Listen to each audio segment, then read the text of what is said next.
हनुमान अखाड़े से मैं महामंडलेश्वर हूँ। हमारे गुरुदेव श्री श्री 1008 महामंडलेश्वर कृष्णानंदपुरी है। महाविद्या का साधक है। 10 महाविद्याओं में सिद्धिदात्री माँ पीताम्बरा शक्तिपीठ के पीठाधीश्वर है। राम कथा करते हैं। आयुर्वेद रत्न डिग्री होल्डर है। यज्ञ का मतलब जो है, यज्ञ धातु से यज्ञ की निर्मित हुई है और यज्ञ के लिए प्राण की वेदी, हृदय की संविधा, ज्ञान की अग्नि को जला करके मन के विकारों की जब आहुति दी जाती है तब यज्ञ संपन्न होता है। यहाँ पर झारखंड से जो एक अध्यात्म और आरोग्य के संगम का शंखनाद हो रहा है। ठीक है, कुछ चीजें समझने में या समझा पाने में दिक्कत होती है, धीरे धीरे हो जाती है। यहाँ पर सिर्फ यज्ञ ही नहीं हो रहा है, यहाँ पर आरोग्य की कामना हेतु संधिवात, डायबिटीज, पैरालाइसिस, लकवा, कैंसर, थैलीसीमिया, सोराइसिस, एक्जिमा, मिर्गी, अनेक बीमारियों की औषधियां भी आधी कीमत पर लोगों को प्रदान की जाएंगी। और अगर लोगों का सहयोग रहा तो यही नहीं, पूरे झारखंड के हर डिस्ट्रिक्ट में आधी कीमत में औषधियों का वितरण केंद्र और पंचकर्मा हॉस्पिटल का भी शुभारंभ ब्रह्मांड आयुर्वेदा फार्मेसी के द्वारा किया जाएगा, क्योंकि मेरी कंपनी है, मैं ही प्रोपराइटर हूँ इसका, और इसका शंखनाद आपके इस नगर से हो रहा है। आज के यज्ञ का उद्देश्य क्या देना चाहते हैं आम लोगों को? यज्ञ का उद्देश्य हमेशा जन कल्याण की भावना होती है। हमारा युवा पूर्णतः बिगड़ता चला जा रहा है। उसे जीवन जीना है, लेकिन जीवन जीने की कला भूल गया, माता पिता की सेवा भूल गया, प्रकृति और परमात्मा का उपासना भूल गया, शिक्षा और संस्कृति से विमुख हो गया।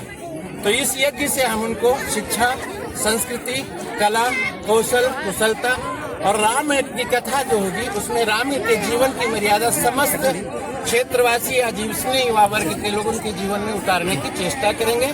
मूलतः यज्ञ का उद्देश्य जन कल्याण, परोपकार है। कितने कलश निकल रहे हैं इस यज्ञ में? अभी यज्ञ के बारे में तो गणना नहीं है, लेकिन मुख्यतः 700-800 कलश के बारे में मुझे बताया गया। कितने दिनों तक चलेगी और क्या? यज्ञ मूलतः राम कथा जब भी होती है, नवाह पारायण कथा होती है, 9 दिन तक राम कथा होगी। और यहाँ पे लक्ष्मी कुबेर यज्ञ हो रहा है।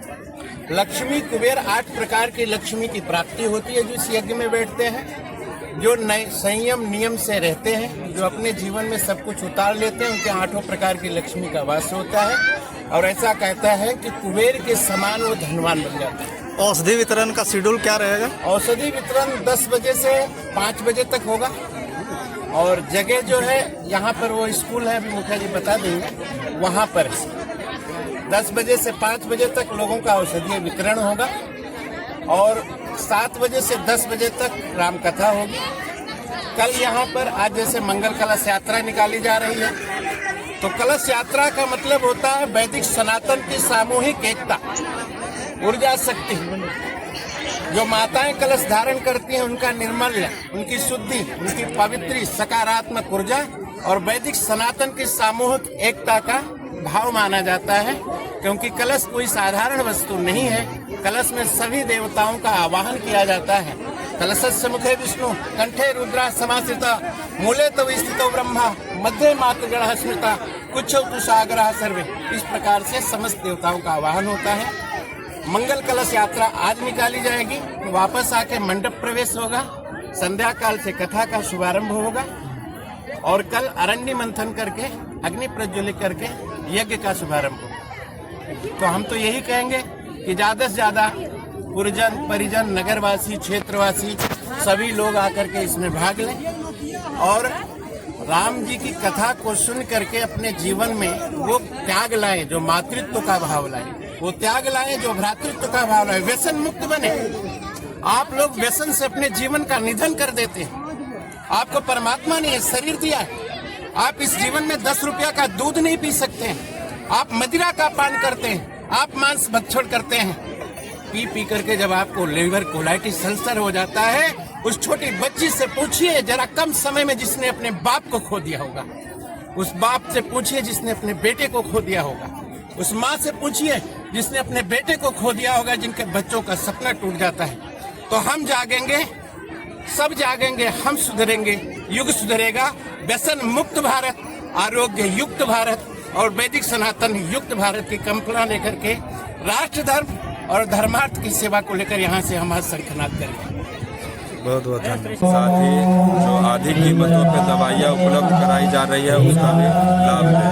साथ ही इस भव्य यज्ञ के आयोजन में आयोजन मंडली को बहुत बहुत आभार व्यक्त करते हैं कि उनके द्वारा सनातन धर्म को आगे बढ़ाने के लिए ऐसे प्रयास किए जा रहे हैं। निश्चित रूप से ये आस्था का विषय है, ये धर्म का विषय है, तो सभी लोग बढ़ चढ़ के इसमें हिस्सा लेंगे और शांति का संदेश देंगे। बहुत बहुत धन्यवाद। है कि यह हमारे गांव और पूरे क्षेत्र के लिए सौभाग्य की बात है जो इस तरह के अभी जो चल रहे हैं नवाचार वाले युग में जो अनुप्रयोग हो रहे हैं, तरह तरह के लोग व्यसन में पड़ रहे हैं या तो धर्म से दूर होते जा रहे हैं, उनके जो युक्तिकरण हो सकता है संगत रूप से समाज सुधार में, उनके एवज में हमारे बीच में जो लोग हैं, आयोजक मंडल हैं, जो युवा वर्ग हैं और हमारे गांव के सभी बड़े बुजुर्ग से लेकर छोटे बच्चों ने जो सहयोग किया है इस योग का, मैं तहे दिल से उन लोगों को